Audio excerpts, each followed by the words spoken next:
Hell Let Loose is here with its next big map, and this is actually looking to be a very, very positive update that's had some great responses from the playtest. A lot of elevation on this map, which, I mean, something has definitely been missed with a lot of the recent stuff. You see, Hell Let Loose just released their Purple Heart Lane rework.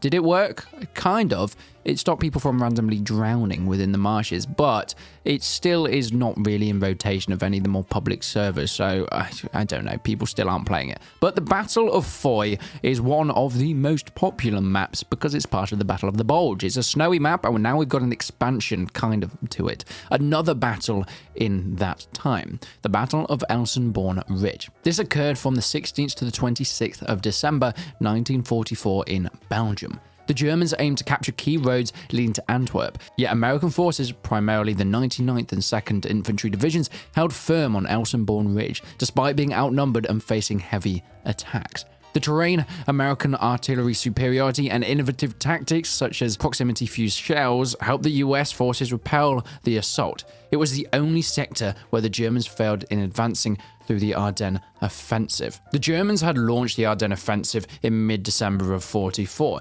intending to divide Allied forces, capture the Belgian city of Antwerp, and force a negotiation of peace on the Western Front. The offensive success depended heavily on capturing key roadways that would allow the German mechanized units to push westward, and this Elsenborn Ridge, where the map is set, is one of the critical choke points to that strategy. It became a fiercely contested battlefield early in the campaign and part of the northern sector of the German offensive. The Americans, they were, well, composed of two divisions, which had recently arrived within the region. The battle-hardened 2nd Infantry and, of course, the 99th. Initially being outnumbered and caught off guard by the German attacks, the divisions held their ground and supported by the elements, well, this halted the German advance. From the start of the offensive on the 16th of December, there was a series of assaults aimed at Elsenborn Ridge. The initial attack was spearheaded by the SS Panzer and Volksgrenadier units, which made aggressive advances, hoping to overwhelm the US defenders. However, the rugged terrain combined with the poor weather conditions significantly slowed down the German advance. You see, the Americans blew up bridges, created other obstacles to slow down the mechanized units, compounding with the difficulties of the terrain and weather that hindered said advance. By the 26th of December, the Germans had made such little progress towards the objectives, the Americans' defense of Elsenborn not only denied the Germans critical roadways, but also forced them to reroute their offensive through less favorable terrain in the south. The successful defense of this ridge was one of the critical factors that led to the failure of the German Ardennes offensive, and that is what's being recreated within Hell Let Loose. We got a developer blog a few days ago, and of course the player test environments have come out. People have been playing little bits and pieces. The team discusses their new map, which is really trying to highlight how the brutal conditions and strategic importance of the Americans really changed the way that this part of the war went on, and a really important part of the Battle of the Bulge. As we can see, the map consists of intense blizzards. This is going to be very, very tricky to see anything, probably even more so than Foy.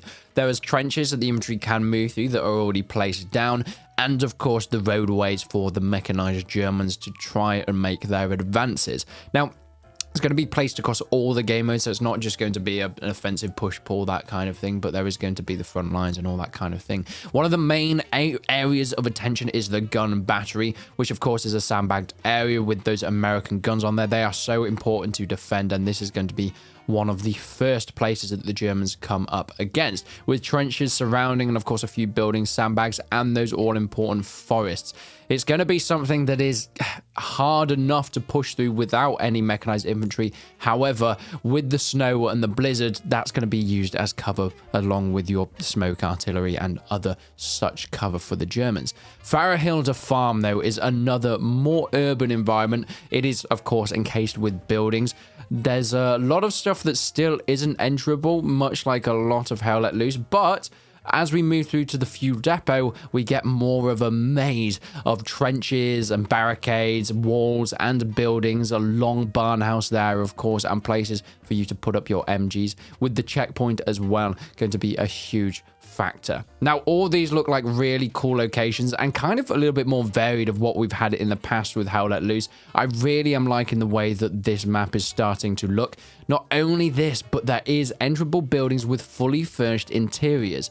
There have been a few bits of gameplay that have come out that have stated these interiors, and I think they look absolutely immense. So much better than what we've had in Hell Let Loose before. I mean, one of the maps that has most of the enterable interiors, I guess, is St. Mary and Glees, or even Carentan has stuff, but that's a lot of ruins and that kind of thing.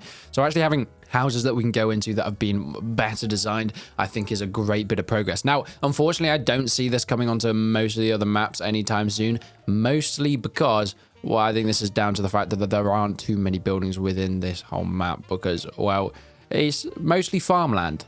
So they don't really have to put too much pressure on people's machines by putting these interiors in, which means that the interiors that do exist are able to, well, be fully furnished and look a lot better. So far, there's been reports of fairly good performance. Once again, that's down, I think, a lot to the fact that there isn't all too much within this map itself. It's a lot of open fields, open plains, forests, burning forests, some farmsteads, and of course the checkpoints and the gun batteries. The terrain itself, though, is definitely a lot more hilly than something like Foy, which is very, very flat and unfortunately doesn't really provide too much elevation or change in elevation, which I think is probably one of its bigger drawbacks. There's a lot of flat open fields that you've got to run through, so the only thing you have is the blizzard, really, but this more so is definitely covered towards the aggressors.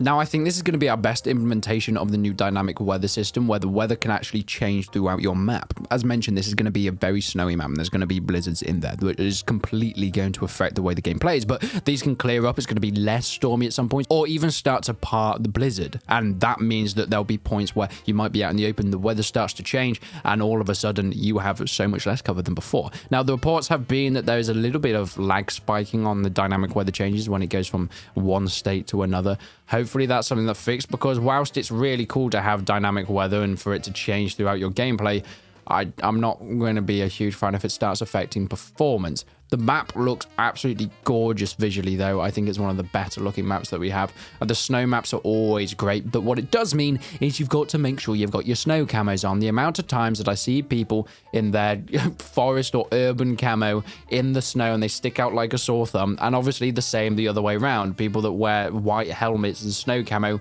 in Carentan, where it's mostly brown and green. Yeah, you don't exactly blend in all too well. However, this map is going to be bringing in a few extra things, a few more camos that you can use, some winter coats that look gorgeous with your furs, and of course some camos and more skins on some of the tanks that will be covered in snow, as you would expect. Hell Let Loose is bringing out this within Update 16, and it's going to come towards the end of the year. But yes, we are going to get Update 16 before 2025 comes about. The map will be on the Warfare game modes, Offensive US, Offensive German, and your Skirmish game modes as well, if anybody still actually plays that. And the weather system will move between light snow, medium snow, heavy snow, and complete blizzards as well. There is also a free look mode within it where you can look side to side as you're running, something that if you've played games like Daisy or Arma, you'll be very, very familiar with, meaning you can look side to side, simulate your head as you can still move forward. That's a really nice touch. I'm so glad they've added that in. I don't know why that hasn't been in sooner. Well, at least they've done it now. But I can't wait for this to actually fully release along with the new extra stuff within Update 16. There's plenty for us to dive into. But let me know what you think down in the comments below. But until then, I will see you in the next one.